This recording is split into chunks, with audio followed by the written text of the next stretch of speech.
welcome to this new edition of Inside Nearshoring. So today we'll be talking with David Gilgur of Blue Lake Accelerator. It's an interesting story, interesting person overall. Must be warned, we had a few technical difficulties with this particular interview, but I'm pretty sure you'll still be able to follow everything greatly. And let's get over to it. All right, David, thanks a lot for joining us. I appreciate you taking the time. We look forward to getting into it. So how are you doing? How are things going? You know, where are you right now? Well, thanks for having me. It's great to be with you virtually. As I said, hopefully we can catch up for a pint sometime soon. I am actually right now in beautiful Kiev in Ukraine, and I should be heading back to London and facing the joys of 2-week quarantine in a couple of weeks. Gotcha. Hey, so I love that you said beautiful Kiev, right? So a lot of people don't know a lot about Kiev, but how about we do this? How about you tell us a bit more about who you are, you know, your background, you know, where you are now, how you got to where you are today, just for those who don't know. Sure.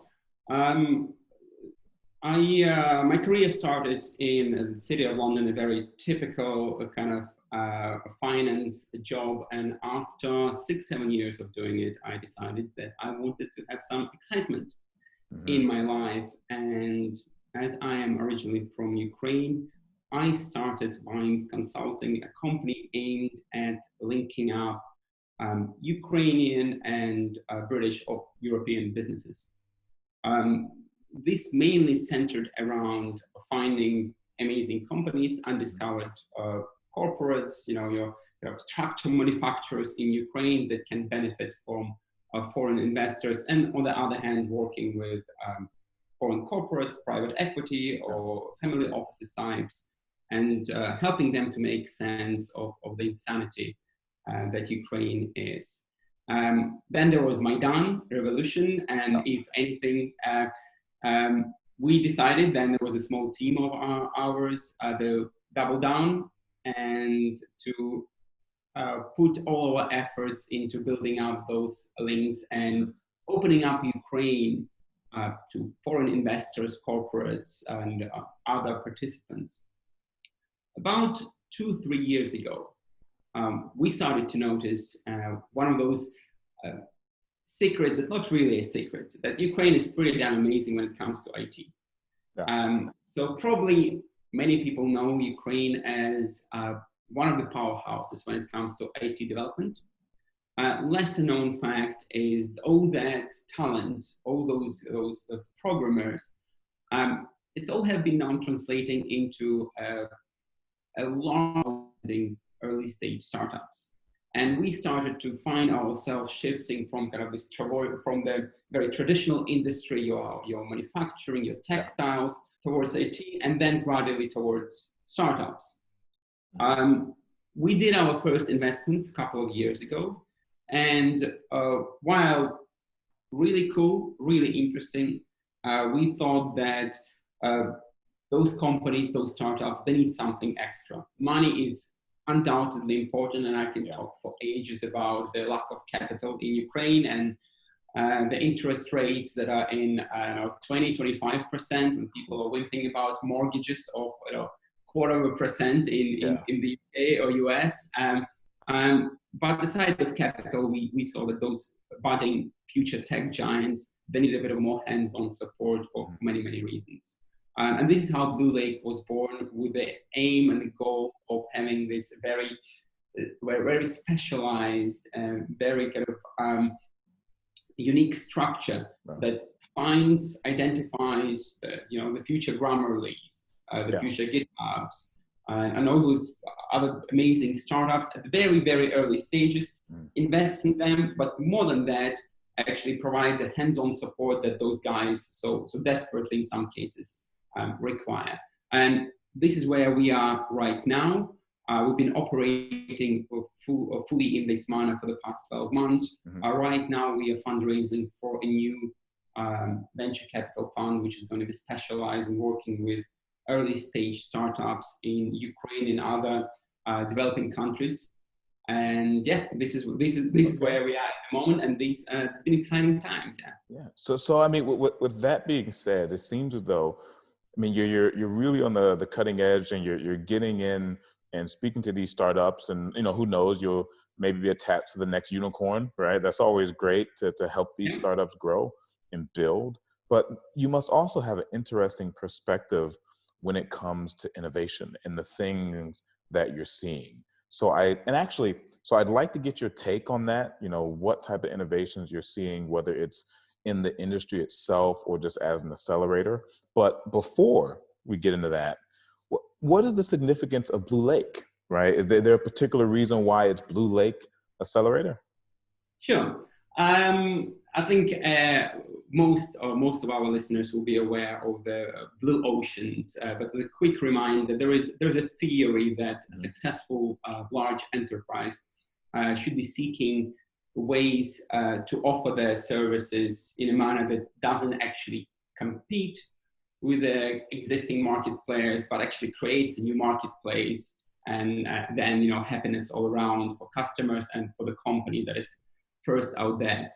With Blue Lake, we are trying to create a more secure environment. Although secure is a very relative term for those early stage startups to find their feet and then move on into hopefully a blue ocean and become those unicorns that you just mentioned. Okay, so if that's the case, giving them that security, or as secure as you can be, when you're dealing with startups and things like that. It's still pretty damn scary. So don't get me wrong. It's never gonna be it's never gonna be secure. So I'm using that word really, really hesitantly. Yeah. But we are trying to help to shelter those startups from dumb mistakes, which certainly I made when I started my companies. And help to give them that lending hand when they feel all alone, and have this relatively secure area where they can grow and expand.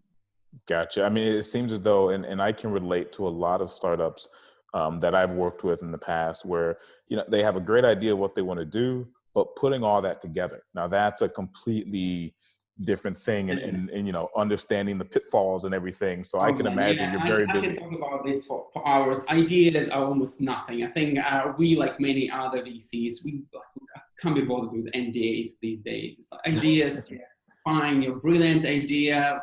You're worried about somebody is going to steal it. No, worry about somebody actually managed to execute it. Yeah. It's all about the execution. So yes.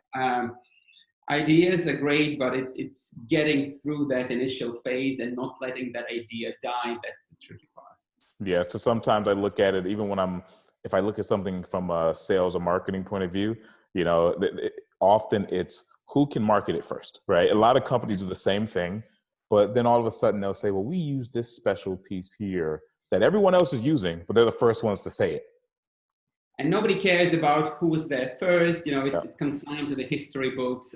So yeah, it's all about the process, all about achieving the results. Actually, a lot of the startups that we work with, there was a very special Eastern European syndrome. It's called, we have these old secret Soviet technologies. So we would have the guys coming to us and say, like, in our university, we have this secret technology that, like Elon Musk rockets will look obsolete. And I was like, well, this stuff is obsolete, but your stuff is on paper flying. So don't worry about the secret technologies. Just get them to the market, and then you'll see the results.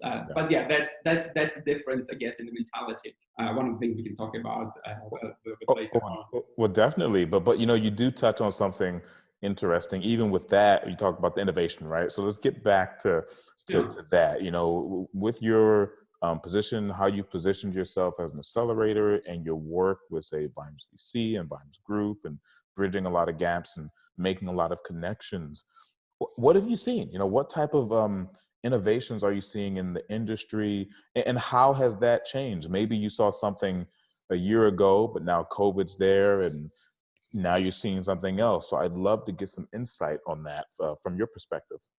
This is a truly amazing subject. So I think the biggest change that we see is the approach to the innovation itself.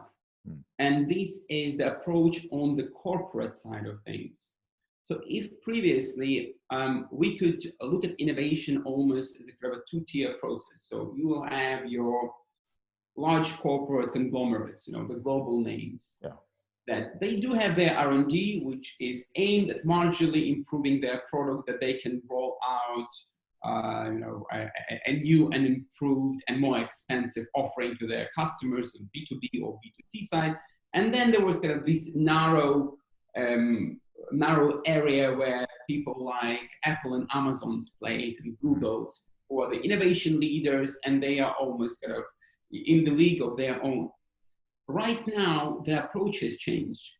Most, if not all, large enterprises realize that incremental improvement is not good enough, because the history now is littered with the examples of you are a large world dominating company today and you're gone tomorrow. You know, we all know, we all know the Nokias, we all know the closed high street retailers in the UK. It's almost another iconic name that goes out of business almost on a daily basis.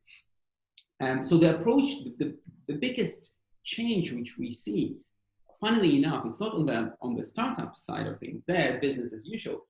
It's on the corporate side of things, where pretty much all of the large names you can think of on B2B, B2C side, they would have a dedicated innovation department or a corporate startup accelerator with the goal and the aim of finding those ideas, be it internal or external, that will allow for that leap into the future, to stay relevant and to stay competitive, to basically, you know, to survive in many cases. And if anything, what I think COVID situation has accelerated that approach. Again, so the world is you know, to use the Marvel cliche, the world is changing, and the people who can adapt the best and thrive in this changing environment, they are the future leaders. So we see a lot of the corporates are now approaching innovation in a very systemic manner, and for a good reason. So one of the things that we are focused on at Blue Lake is how can we help our startups to succeed. And this is a very basic idea, but once you start really thinking about it, it's pretty damn complex. Okay, so funding, yes, we got it. We need to fund them, and we do. And in many cases, we need to fundraise further. But what about that small thing called the product, and actually selling the stuff to the customers? And in many cases, a lot of the startups, they are aiming at large or medium-sized enterprises. So when we started with the Blue Lake, we had a pretty simple idea. Okay, we need to link up the startups with their future clients first. Okay. And the problem that we hit almost immediately is that these guys, the startups and corporates, kind of mid-size and up, they speak different languages. They have nothing in common except that the product can actually be a life-saving in certain examples. But a very typical scenario on our end would be, we have a startup. We know that this startup would resolve a particular issue, let's say to a large a logistics firm in the UK that have thousands and thousands of employees, a quite antiquated system. They can genuinely benefit from change. And then it becomes a runaround, and then it becomes, well, we need to have our procurement involved. We need to have our accounting. What about your legal side of things? What about this? What about that? And the startups simply cannot keep up with the demands, which are originated from working with another large kind of traditional based enterprise. So we very welcome this rise of the innovation departments that almost, their job is to act as an interpreter between the startups and the business on the company side of things, and helping to link those two. And funnily enough, this is still such an early days. So it's amazing to see how this industry, how this dialogue is being formed. Different companies are still looking for ways how they can engage with innovation, and some do it better. For others, it's innovation theater. But we think we live in really interesting time, and on Blue Lake side of things, so we are trying very actively to engage with startups. Yeah. And the corporates, in our turn, helping to bridge those differences. Well, and thank you for that. There's something you just said that I'd like you to go a little bit more into, innovation theater, right? So what do you mean by innovation theater? Well, imagine if you like. So you have a CEO of a large enterprise. They're scared shitless that they're going to be out of business because some Silicon Valley, Israeli, Ukrainian, British startup will just make them obsolete. The CEO then goes to his second in command or some head of R&D and says, well, we need to figure out how to be the next Amazon or whatever. And you do it tomorrow, you know. And then and this story happens so many times. And like anything else, building up innovation within the corporate department takes time, takes energy, takes patience, and you may not get it right for the first time. What is far easier to do is to turn it into the best case scenario marketing activity. The worst case scenario is the theater, is where then there is loads of activities, there are demo days, there are startups are invited to pitch in front of the corporates, but then this goes nowhere. Everyone in the industry is aware of this fact, and regretfully, we're still in the middle of these of the theatrics, and they're not going anywhere because of the way the corporate culture is structured. People are too often, for good reason, are more concerned about protecting their little fiefdoms. And this means doing the thing which is maybe less effective for the company, but safer in the context of the person who is responsible for, in this case, innovation. But this, I guess, applies to many other departments. So next time you see this, 50 startups, 20 corporates, 1 hour of pitching, and let's make a change happen, you're probably going to get some really good drinks. Maybe, probably now it's going to be online. You'll hear some fun speakers, but unlikely that something will come out of it.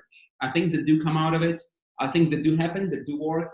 They tend to be much quieter and much more persistent and long-term. So, not to be too gloomy.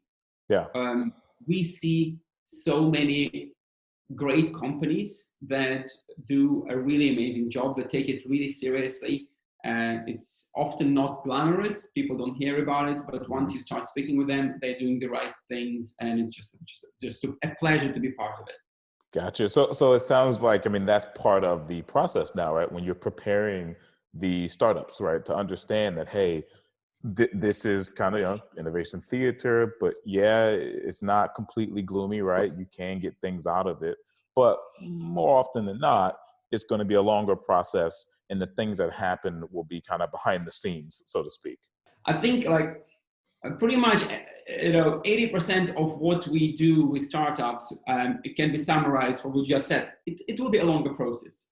Just that is enough to help our startups quite significantly. Yes, working with corporates is going to be always longer than you expected, and we spend a lot of time and effort explaining startups and guys, corporates should be doing more when it comes to working with you, but you should be taking steps forward as well. And this means being patient.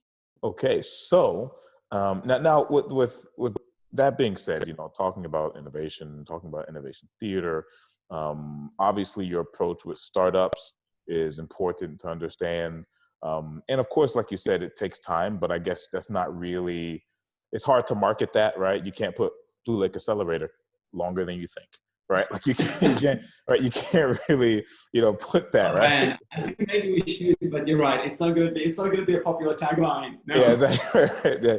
But still, I'm sure you get a lot of requests or a lot of people coming to you asking you about different ways to facilitate growth. So with that being said, since this is inside nearshoring, I'd like to get your take on nearshoring in general. I mean, do you get people who ask you, startups who ask a lot about nearshoring, your experience with it, and what you suggest to them when it comes to actually considering nearshoring? Sure. So I think it would be useful to do define a few terms. We work with, as an accelerator, it's really important for us to be more than just somebody who works with our own startups, and we work really hard on building a wider ecosystem. So we work with early stage Blue Lake startups, and we work with startups externally as well. And when we talk about startups, the range of companies behind the term is vast. So I think when we talk about, two guys and a dog, probably nearshoring is not going to be that relevant to them. But in the UK, an early stage startup is somebody who, it can be a 10, 20 people strong company who received their funding of 5, 10 million. And we spend quite a lot of time working with these guys too. Now, it's funny, when it comes to nearshoring, what we hear is sometimes it would be, well, we don't really want to outsource. We have all these horrible stories. We have no idea what nearshoring is. All we want is some brilliant programmer who can work remotely. We would like to have some flexibility when it comes to the contracts, and we need the guy to be just on the ball and not work towards a defined project, which inevitably will change, but somebody who can be part of the team. But quite frankly, if things go south, it's somebody who we can ask. Just saying how it is. Gotcha. So it's funnily now, I think for whatever reason, the outsourcing and the outstaffing terms, they got a bad rep. Maybe it's that the LinkedIn messages that we all received, or it's the bad experiences that people have. But startups, essentially what they are describing is a nearshoring model, because they don't care about if this person, especially now, if the person sits in the same city, in the same country, or anywhere else. What's more, and it's an important one, we always discourage our startups to go our outstaffing route. Just something I already mentioned, because a lot of them like on the surface the idea that we can fix our costs. Here is our project. We're gonna hand it over to a reputable outsourcing company. We know how much it's gonna cost. In my experience, I never ever seen an example where a project remains within the same specs or within the same cost base, always. So it doesn't really make sense for them to go via an outsourcing route. A team extension, you can call it nearshoring, you can call it outstaffing, but this is a viable model for many of the growing startups. There are a lot of kind of things that people have to be aware of. I'm sure this is something that you've talked about on the previous podcast.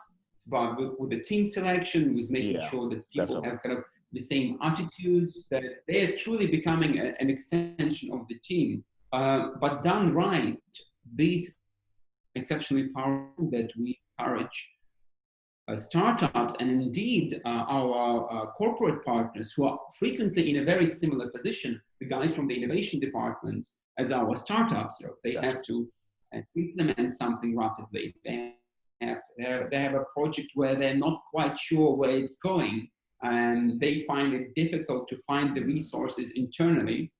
this is a beautiful model. And what I think COVID did is erase those boundaries between what is really nearshoring, what is really just a team member who happens to sit in a different country. Yeah. Quite frankly, I struggle to tell the difference right now, and maybe it's a good thing. People should be to hang up on the terms and should be focused on the results. And this is a viable model if used carefully. Absolutely, yeah, it works. Well, and you definitely want to ensure that things are moving forward, right? So when you say focusing on the results, often you say, well, in many cases, if you go with the right type of support, the right type of vendor, you know, the ends can justify the means, right? But just as you said, I do see that often, yeah, you do need to really go into the details and understand that everything that glitters isn't gold, right? So that is something that we've had plenty of conversations about, making sure that expectations are where they need to be before you get into something. And I can imagine a lot of what you do at first, especially, is talk about those expectations, right? Because I can imagine people come to you and say, look, we're going to be the next Amazon, the next Facebook, whatever it is, always those big ones, right? But I think, or at least from my view, you probably have to humble them a little bit and say, look, that's great and all, but let's look at what you're really going to have to deal with to get to where you think you can be. This is 100%. And this is especially the case in Ukraine or other emerging markets where, with all the upsides, and there are many of them, otherwise we wouldn't be here. One of the main downside is that lack of maturity and lack of experience. And going back to, you know, it takes longer.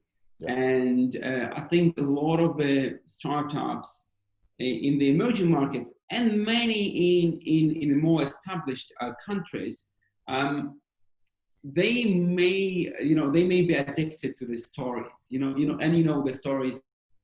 I'm telling you about it. It's all about, well, I had this idea and overnight it grew into whatever trillion size company. So we do encourage our startups is to set themselves goals, and these goals have to be incremental, and they cannot skip them. And there is one of the things we have to fight against and overcome when working with the startups is this desire to just skip to success. And this applies when working on a particular product, on a model, or frequently when working with IT developers, programmers internally or remotely. Again, I don't think there is much difference. There is, well, this is our vision. You guys just get there. And when it comes to even to things like budgeting, we always encourage our startups to figure out, okay, not the worst case scenario, but there will be a fuck up. There will be a change. There will be expected, unexpected circumstances that you have to working with nearshoring partners or internally. Again, I don't see a difference. There has to be a clarity. There has to be a relationship there that helps to achieve that end goal. It's very similar if you work with your R&D guys internally, or it's same tensions. If you have clearly defined objectives, if you haven't accounted for inevitable missteps, there will be tension, there will be unhappiness. On the other hand, if there is a mature, a steady, mature approach, you can do wonders working with the partners who can then become a true extension of your team. I see a lot of, and that's people looking to skip steps, right? And I think, obviously that's probably a thing in life, right? People wanting to skip steps, and they hear the success stories. But at the end of the day, I think when you hear about a unicorn or something like that, no one ever hears about the 5 companies that failed, before they founded that unicorn, right? Or the rejections Absolutely. they received. So we read these stories, and I think people look at it as, oh, well, now that I see what they did, I can just improve on on their process and just skip from one step to the next. So in terms, I could see how that could be very relevant in terms of, the work you're doing with companies and early stage startups, that mentorship. And of course, even for nearshoring, right? You can't skip the step of having someone involved or having someone understand what you're really trying to accomplish. Otherwise, you're just dealing with, an hourly freelancer of some sort. Yeah, that's very true. And this it's been a real challenge for us to try to identify startups that are mature enough and yet they still need some support. So one of the things, just as an example, we see a lot of startups that have non-technical founders, but they're developing kind of a deep tech, or they're hoping to develop a deep tech technology. Gotcha. And to be honest, we skip those because we find it's just very difficult to explain just this thing that you mentioned, is that you cannot just, this is what I want to achieve and I pay money and somebody will figure out it for me. Yeah. That's one of the ways. But I have to also, I don't want it to also be to doom and gloom.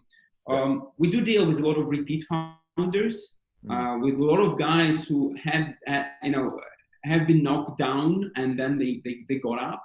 And we find that more often than not, the startups that we work with, they have the appreciation of the process. Yeah. And then that work with the nearshoring partners, again, internally or externally, it just becomes a dialogue. It moves away from the battle. It moves away from the kind of the stress of, I wanted A and you haven't delivered it. Why haven't you delivered it?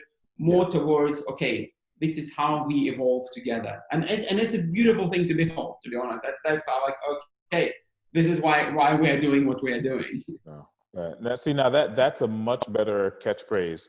Like, Blue Lake Accelerator, let's evolve together. Or so some, which I think kind of, it works, right? I think a lot of this really comes down to that. I think when you are bridging gaps, whether it's through, say, nearshoring, whether it's through, being an accelerator and being a mentor and teaching, basically, it does seem to be the ones who are successful are those that embrace doing something together, right? The ones who are not saying, this is just mine, my precious, they don't understand. I'm the only one that gets it. Those, I believe, tend to have a lot more difficulties when it comes to even selling what they want to do and getting people to join them. You're right, but there is a reason for it. It's difficult. Let's not kid ourselves. Yeah.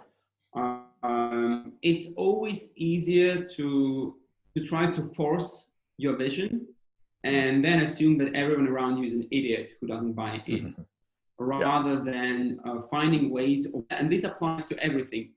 Be it your team, your co-founders, your clients, or your developing partners. And this is why, regretfully, still most startups fail. One of the reasons is that they implode from within. It's one of the things that we see time and time again, because I have a vision, and I read the book, the Jobs, and I'm gonna be just like Steve, and fuck you all, and I'm just gonna get there. Well, Steve Jobs had to do quite a few compromises as well along the way to achieve what he has achieved. So there is a reason I don't want to be too hard on the guys that fail to find that compromise. It's a skill, and sometimes it just takes time to develop it.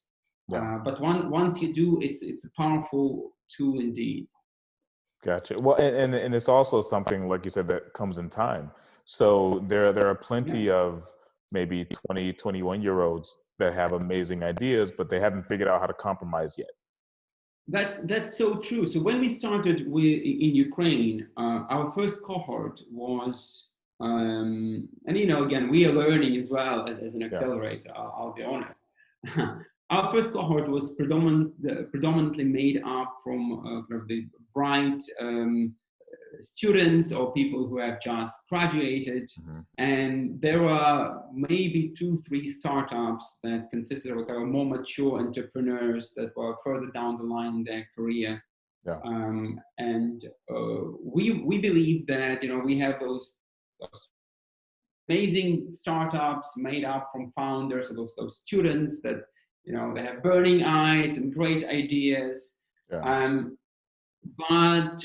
the startups that are most successful, they were the guys who are headed by these more level-headed, more experienced founders. Pretty much most, if not all the kind of the student founders in Ukraine we had in our early cohorts, they kind of burned out really quickly once they faced those adversaries. Once they started hitting those walls. There was like a big bang and flash, and then it was, I'm just gonna do something. This obviously hasn't worked. While the guys with the experience, you could see how, okay, here's the wall. Let me try this way, that way. Let me figure it out. Let me think on it. So you're right. It's experience, and this is one of the reasons, why US startup scene is so powerful, because there is little stigma attached to failure.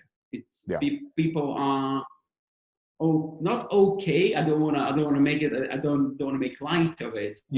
But it's not the end of the universe. It's not end of your life if you failed first time or second time as an entrepreneur. There is a third time or fourth time. So regretfully, in Ukraine and in Europe as well, there is far less tolerance towards failure, and we're certainly trying to address this within our scope of Blue Lake. Okay, well, and that's cool, and that's interesting, because when you talk about the failure aspect of it, right, as in saying, sometimes you're going to fail, it's very interesting how you say, well, okay, in the US it's a bit different mentality as opposed to, say, Western Europe, Eastern Europe, Ukraine in general. Now, with that being said, now that you're Blue Lake Accelerator, what are your plans for the future? Are you looking at Europe primarily now, and then are you gonna maybe jump across the pond there and do things in the US, or how do you see things progressing with Blue Lake Accelerator and your goals moving forward with that? We have a pretty ambitious goal at Blue Lake, is to change the way the early stage VC investments are done. We believe that right now we are at the odd times where the model is changing, just as whatever it is, 20 odd years back, when venture capital, at least in its modern form, started to bloom in Silicon Valley and elsewhere. I think we are now at the precipice when the model is ready and it's ripe for change once again. There are a couple of main themes that we are basing Blue Lake's mission, for lack of a less pretentious term. First one is great startups, great ideas, great founders. Investor has to venture outside of his or her comfort zone. And first of all, this means geographically. I can't say how many times we see this in London, where I am based, but in other tech hubs as well. There is almost this kind of snobbish attitude of, well, I'm a VC and it's up to a startup to find me. Right, but that's not exactly how it should work. If you're looking for gold, for real gold, you shouldn't really leave it to chance, and you should be ready to venture outside. It's not easy. There are a lot of challenges, but we think this is the way forward. But this brings us to the next question: is when you venture outside, especially in the emerging markets where we see so many talented engineers are now translating and transferring into amazing startups that offer, quite frankly, a really great value for investors. These guys have very specific challenges. And these challenges needs to be addressed. And funnily enough, for those who monitor the early stage space, investment space, we can see there is erosion between startup accelerator and early stage investment fund. Pretty much any website or any investment, any partner in an early stage investment fund that you talk to, they all address the issue that one way or another, they're supporting their startups. It's not just the case of here is the money and go and be great. The value of support is really often is actually more important than the funds themselves. So there is this element of support that is being recognized and being incredibly important at those early stages, and doubly or trebly so when it comes to the emerging markets, when it comes to the areas where VCs don't usually venture, forgive me for the pun.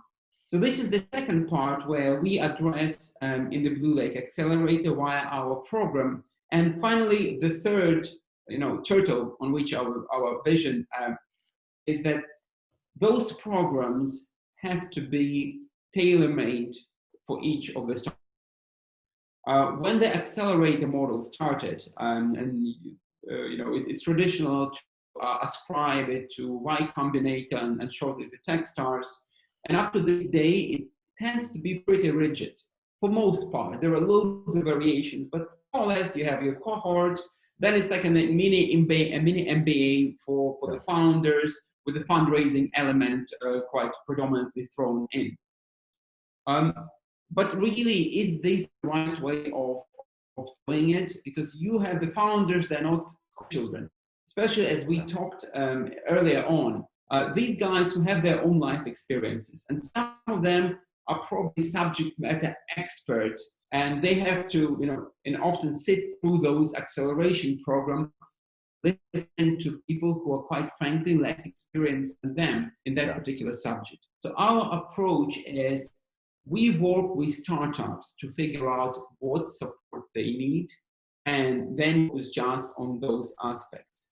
The main challenge here is scalability, but without taking too much time right now, we have addressed that issue via our fairly unique approach to that particular quite a significant problem that may arise.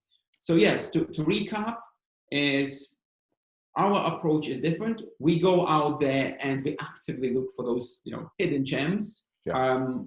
We support them, and our support is individual. It's not a cookie cutter large class and just power way through this program. It has to be individually addressing your issues. So this is where we come in, and right now we are raising funds for our new VC fund that will be supporting the Blue Lake Accelerator program. So hopefully we are going to go live with a new fund in the coming couple of months. So we want to be up by end of October, mid-November. But this timeline may shift as the world is rather unpredictable these days. Well, exactly. I mean, everything's shifting nowadays, so you have to be flexible with it. I get that, and yes, it's a very interesting take, where basically you're saying that venture capital needs to venture out of their comfort zone if they want to actually make sound investments. Yes. So there we go, right? So absolutely. That's mind blown. Yeah, right. It's like you can't just wait. No, and it's if you look, once you start digging through it, and I can talk about numbers all day long, but VC returns are too often, how can we put it politely, fairly modest. And there are a lot of challenges there. I don't want to minimize the challenges that this model entails. But when I see capital firms, they're quite actually proud of the fact that they don't put much effort into scouting, that they rely on the startups just to them or bumping into them in some fancy shindigs somewhere, in California or London or Berlin. Well, you'll meet some great guys, but it's going to be the same faces, not going to be particularly cheap, and you're missing out on all those amazing opportunities out there. But it's a pain in the ass. So I get it. It's comfy just to sit in a funky office somewhere, middle of London, and just come hither, and I will select one of you. Our approach is a little bit different. Exactly, and I guess part of that, and it's good that we bring that up because it adds to kind of when we started talking about innovation theater, right? So I guess you look at it and say a lot of VCs. Well, I don't want to say a lot, but you do get a number, I suppose, that are more into the theater of it, to having something to say, hey, we're a VC. It's more marketing than actually working for the startup. Well, it's like so many other institutions, especially when it comes to larger VCs, the model has calcified. And there is an internal bureaucracy, and there are internal politics and mind games. And limited partners who VCs are reporting to, and it all sometimes becomes more important, it becomes more significant about the shape of things rather than substance. And it's up to organizations such as ours, just as VCs. A while back, they came in and they were not happy with the way private equity guys, who were more traditional then and less flexible. Right now, it's up to the new guys, new funds, new fund managers to come in and to shake things up. And that's what we are. That's what we are all about. Okay, and I want to touch on one thing that you have on your website actually there, and I'm going to quote you. So I'm going to look aside to quote you. You wrote that now more than ever, the talent is internationally based, not restricted to one city, country, or culture. And it seems as though that's something that ties directly into what we see, say, with nearshoring. But I'd love for you to go just a tiny bit into that, because we've touched on it a bit already. But you're thinking in regards to that it's not restricted to one city, one country, and most importantly, culture, because we kind of touched on that a little bit as well.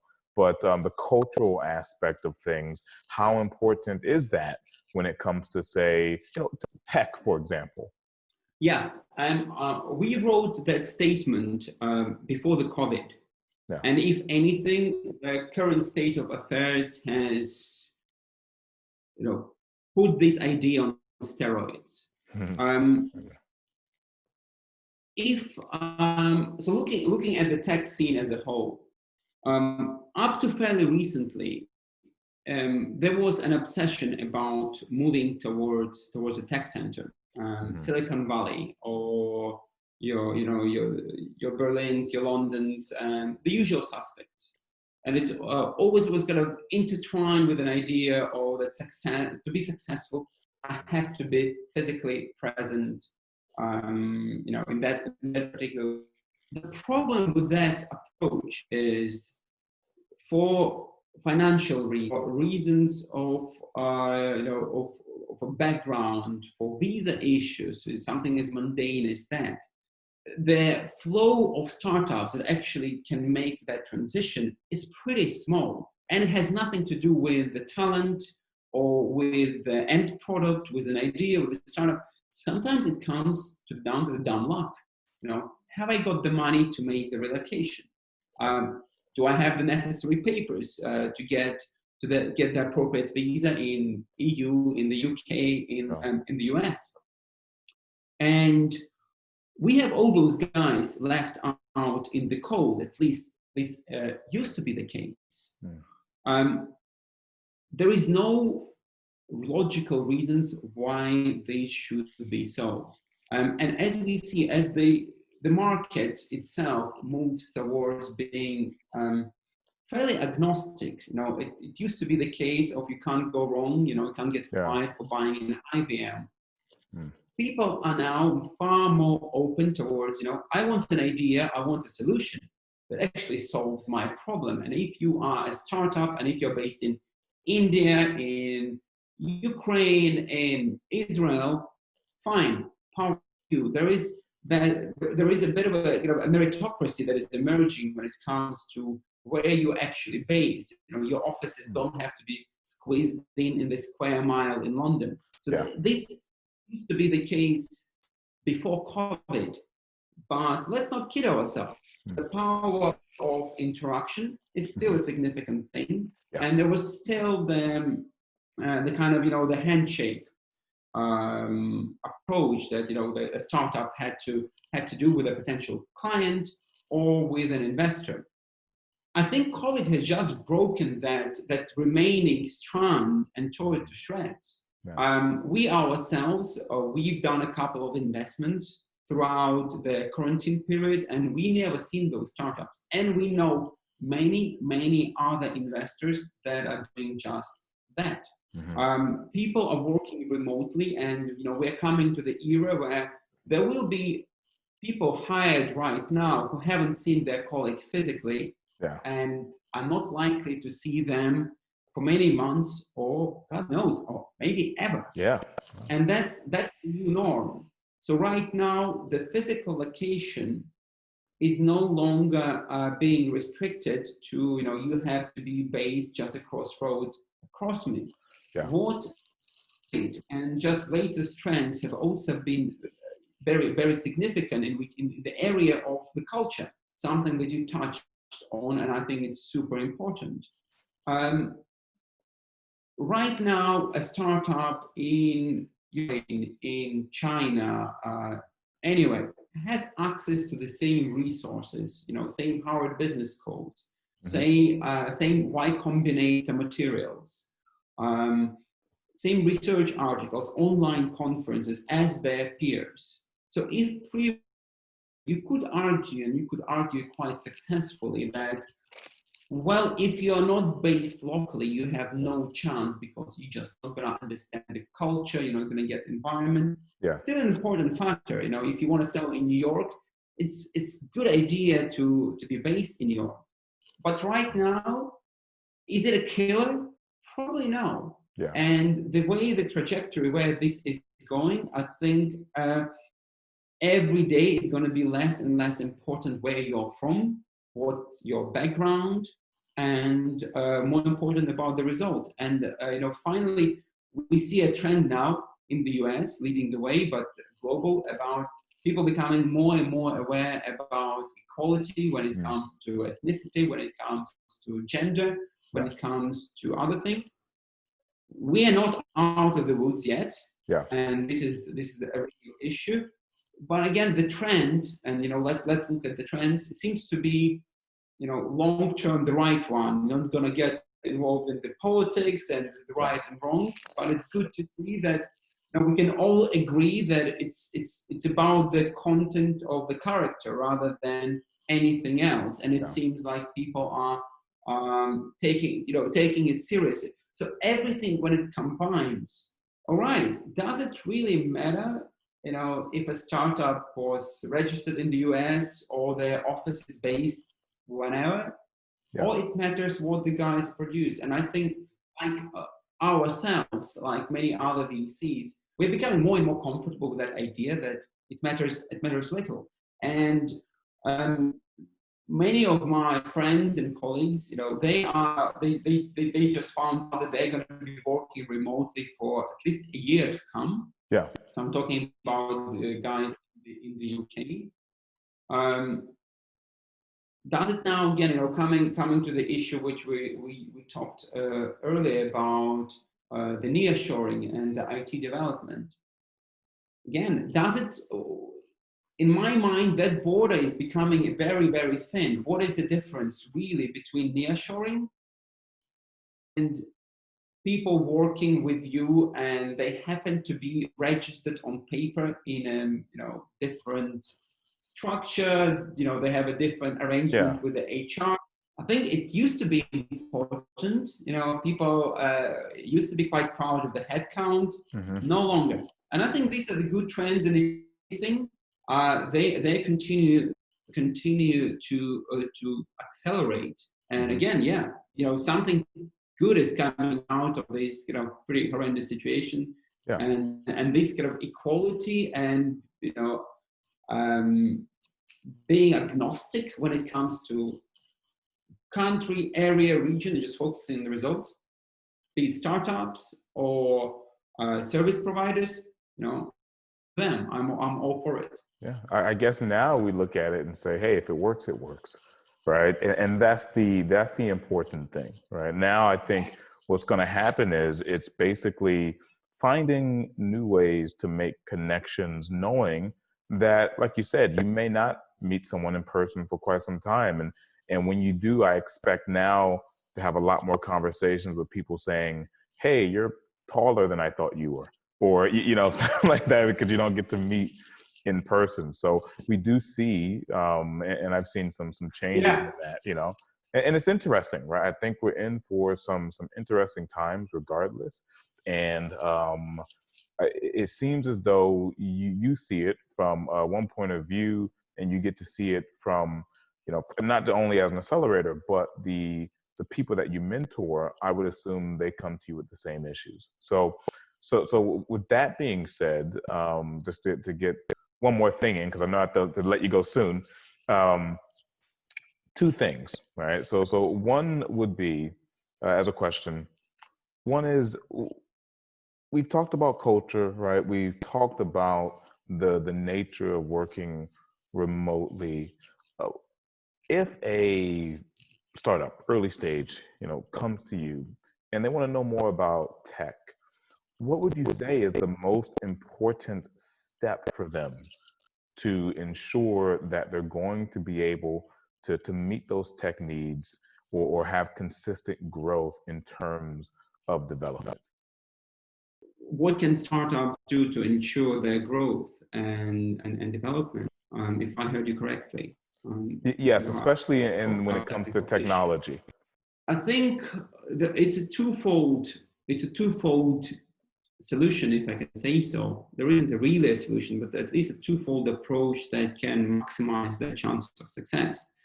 And this addresses the very basic needs. It's the clients and the product.